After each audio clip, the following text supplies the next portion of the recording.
Pag-uusapan naman natin ngayon itong post ni Congressman Leandro Ribeste na kung saan ipinasyal niya ang kanyang senadorang ina na si Loren Legarda, na alam naman natin itong mga nakaraang araw ay isa sa mga kumukontra sa Dolomite Beach, lalo na noong mga panahon na binabaha ang Metro Manila.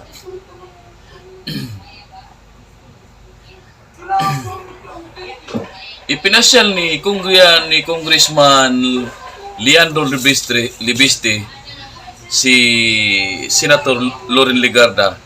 Ang tanong, bumaliktad na ba ang pag-iisip nito? Sapagkat ito ang kanyang nasabi nung first time na makarating sa Dolomite Beach. Ang sabi ng senador na si Loren Legarda ay, ang ganda at ang linis. Matatandaan natin na isa talaga si Legarda sa kumukontra sa proyektong ito ng DPWH na ginawa sa panahon ni Pangulong Digong. Lalo na ng mga nakaraang araw na laging bumabaha sa Metro Manila at itinuro ito ng mga gunggong ng mga kurap na kasalukuyang DPWH. Kaya ang masasabi ko, itong lahat ng mga kumukontra sa proyektong ito ay mga basura ang utak, basura ng lipunan. Bakit? Sapagkat alam naman natin na pangit tingnan ang basura at mabaho at nakakaisturbo sa katawan at sa kalikasan. Kaya itong mga dilawan na ayaw sa Dolomite Beach, dapat doon sila sa basurahan sa dam site tumira. Dahil yan ang gusto nila, mabaho at mga ipokrito pa sila.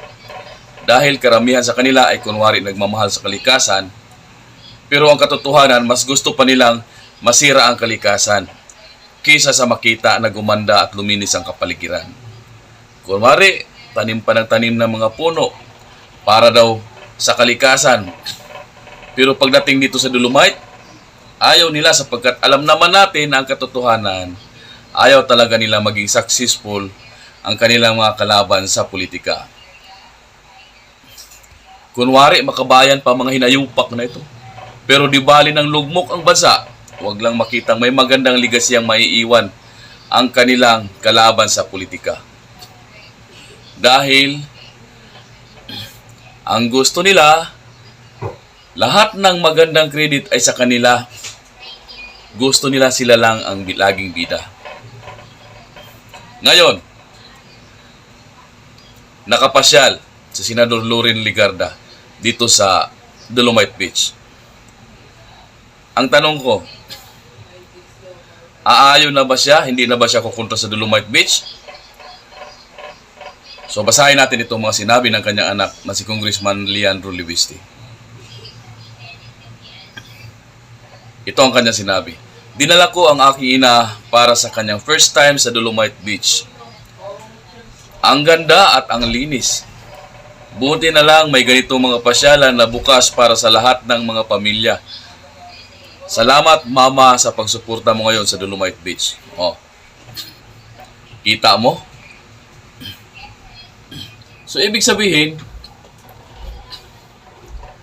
sumusuporta nga ngayon si Senador Loren Legarda. Hindi na siya ngayon kukontra sa Dolomite Beach. Dahil nakita niya kung ano ang naging epekto nito sa kalikasan, di ba? Noong panahon na hindi pa nalinis itong Manila Bay, dyan sa Ruas Boulevard. Kahit doon sa mga tugtugan dyan sa Baywalk, ang baho-baho talaga niyang lintik na yan. Sari-saring amoy ang maaamoy mo.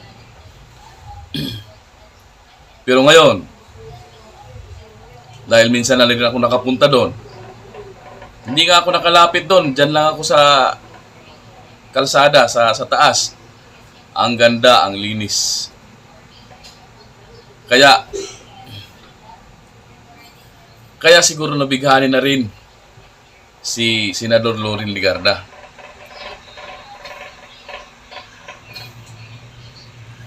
Ang masasabi natin, Ang pagdalaw na ito ay pansin-pansin dahil si Senator Loren Legarda kilalang environmental advocate.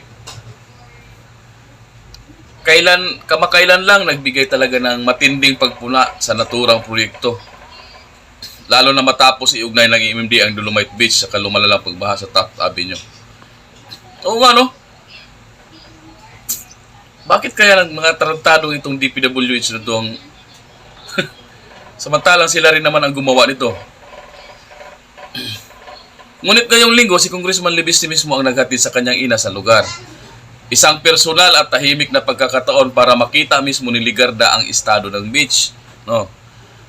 Ang kalinisan at ang dagsa ng mga pamilyang nag-i-enjoy sa Baywalk.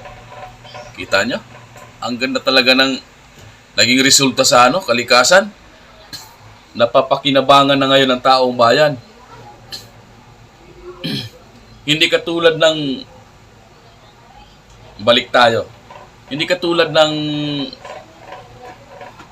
kasalukuyang administrasyon, ang mga ginagawa ay maganda lang sa unang tingin. Sa unang araw, kinabukasang bagsak na. Sa kanilang pagbisita, binigyan din ni Libiste na mahalagang may mga public spaces na bukas para sa lahat. Tama naman. Kailangan talaga yan. Para naman kay Legarda, na matagal nang kilala sa pagsusulong na environmental protection, ang aktual na pagpunta ay isang pagkakataong makita ang epekto ng proyekto mula sa perspektibong mga ordinaryong Pilipino, mga pamilyang naghahanap ng mura, ligtas at bukas na pasyalan. Sa kabila ng mga kontrobersya, hindi kailangang naging popular ang Dolomite Beach bilang urbanscape para sa maraming pamilya, lalo na tuwing weekend. Ito mismo ang punto ni Congressman Libiste, na ang mga ganitong lugar kapag maayos na pinamamahalaan ay mahalaga sa kabuhayan at mental well-being ng taong bayan. Ngayon, mga kabirador, ano sa tingin nyo? May maganda bang epekto itong Dolomite Beach sa kalikasan? Nakakasira ba ito sa ating katawan? Ano kaya sa tingin nyo, mga kabirador, ang magiging pakiramdam ni Senator Loren Legarda? Dahil isa ito sa mga pumupuna. Sa tingin nyo ba, mga kabirador, makabuluhan kaya itong Dolomite Beach? O kung mayroon kayong masasabi, huwag niyong kalimutang mag-comment dyan sa baba, sa comment section. At huwag niyo pong kalimutan, please like, share, and subscribe dito sa Pinoy ang Birador.